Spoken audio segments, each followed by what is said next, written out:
Kama unataka kuoa nisikilize, mimi ni askofu wa FPCT kwa sasa. Usijali wanaofunga ndoa kubwa, wanapana kuwa na magari 6, wapiga kamera 8, usiogope. Unaweza ukafunga ndoa bila wapiga kamera. Badilisha tu mtazamo wako tu. Badilisha tu mtazamo wako tu.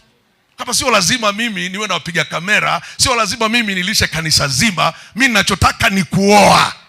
Njoo kwa mzee, weka mipango sawa sawa, lipa mahari za watu, wala hata usivae suti kama ya kwangu. Vaa shati lako la kawaida, Jumapili piga ndoa.